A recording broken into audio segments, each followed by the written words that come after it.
Well, 24 hours have passed since the commencement of a sudden Hamas onslaught. Below are the primary arguments against Israel and how they relate to the conflict early Sunday morning. Minister Jinz's ministry has advised her to be ready for retribution and claims that his nation is set to start a long and challenging. More than 250 Israelis have been killed in the conflict.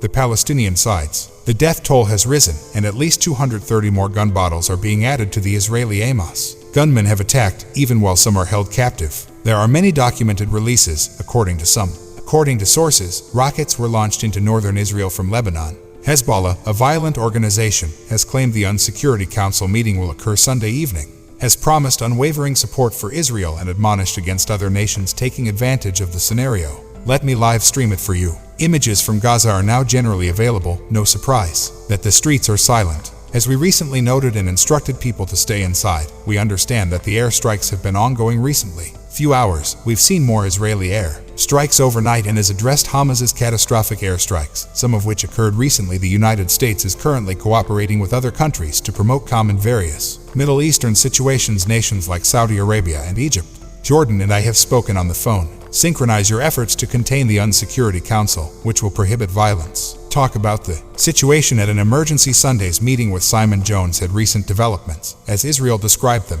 Mighty retaliation against the Palestinian terrorist organization Hamas overnight in Gaza is being shook by explosions. Earlier, warplanes attacked a number of structures. The Israeli Defense Forces have made a city release. These images, which purport to be those of Hamas cells that attack Israeli soldiers, demonstrate their readiness to fight the front foot after being caught off guard due to Hamas's assaults on Israel's prime minister. In a warning, the minister televised an address where Hamas is located everywhere, busy all the time in these nasty city locations where Hamas is operating, which will leave them in ruins. I assure you, get out of there, people of Gaza, because we're going to do something using all of our force, which was used in the Hamas assault. Started early yesterday with armed men breaching Israel's border barrier, together with a barrage of rocket assaults. Hamas published this video, depicting and there was an Israeli tank being fired upon. Well-crafted campaign to capture Israel off guard. Israelis who attended a party on Gaza's farms were compelled to leave. They were moving, 3 by 3 for their lives. 3+ firing from both sides, everywhere, and I saw a lot of folks, like they were dying. Like everywhere, Israelis were seen entering Gaza, at more than 50 troops and hostages. Though there were civilians, even though some have been held hostage and freed or rescued overnight. Hamas's leader, whose Gaza's government has pledged to cease Israeli rule over Palestinian lands. We are about to see a huge win and a certain conquest on the Gaza-Israeli city of Sidat's front, where a bulldozer is used to clear land after an assault. Enter a police station where Hamas is present. Gunmen were said to be camped out in the UK. As the British Prime Minister, Hamas's acts are seen as cowardly and vile, a belief that the US shares. President, wrongful killings, injured families taken captive as a whole. Shortly after Israel commemorated the Jewish calendar's holiest day, which is unjust. As I said when I talked with Prime Minister Netanyahu at AM, I informed him that the United States sides with Israeli people and the terrorists' faces. Attacks this morning have enveloped Gaza. Israel claims to be cutting off smoke, the availability of fuel, products, and electricity. The Israeli military claims it is too. The city has also conducted attacks into Lebanon, which was hit by gunfire following the strikes by Hamas in the north that resumed last night in Tel Aviv. There will be an increase in violence. Addressed in a crisis meeting today, the Hamesh of the UN Security Council displays no indication that Israel will be retracted. The Prime Minister is announcing protracted and challenging diplomatic attempts to stabilize. The most significant escalation in decades in this battle won't be simple. Simon Jones, BBC News. Okay, let's start. Rashi Abalu, live to our story from Gaza. Rashi, this is a really stressful scenario. What's the most recent thing you're hearing within Gaza? Yep, I was relaxing constantly all night. According to sources, airstrikes since then, roughly 150 targets have been struck.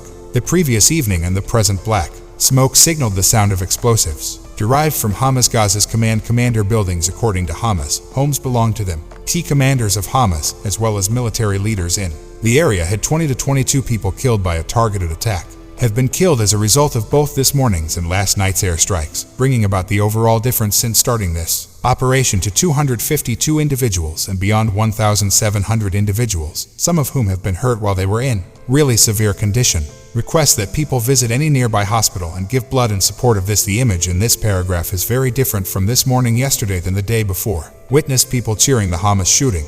Israel was hit by thousands of missiles, but on Monday morning, the circumstances are very different now. People are remaining inside while hearing black smoke and explosions are almost across the Gaza Strip.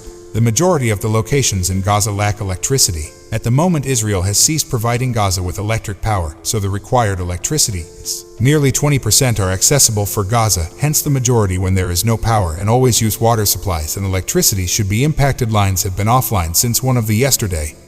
And this morning's major air attack that hit this structure is known as the Watton building, constructing that sees it as a center for many of the Gaza internet service providers, so there will be further issues for the Gazans as a result of the destruction of such towers. This was thought to be one for the internet, and rashly, you've given us an overview of what ordinary people in Gaza are struggling with. What is currently known about Hamas? Shocked at the enormity of Gaza outside of Gaza, among the arsenal of weaponry that Hamas had the ability to build up, could you please elaborate? Onto that, yes, for the last 17 years, Hamas has been in charge of this region. It is a location where they maintain a lengthy coastal boundary, as well as a border with Sinan, and, according to my memory, Hamas was never concealing themselves, constantly stating that we are getting ready for a conflict with Israel. Considering that we are creating weapons in Gaza and transporting weapons there, they anticipate Israeli reactions in kind or in response to what they did. Yesterday, we were able to see how Israel suffered severe damage and continue to destroy the majority of the Hamas Bank's 3 structures were demolished.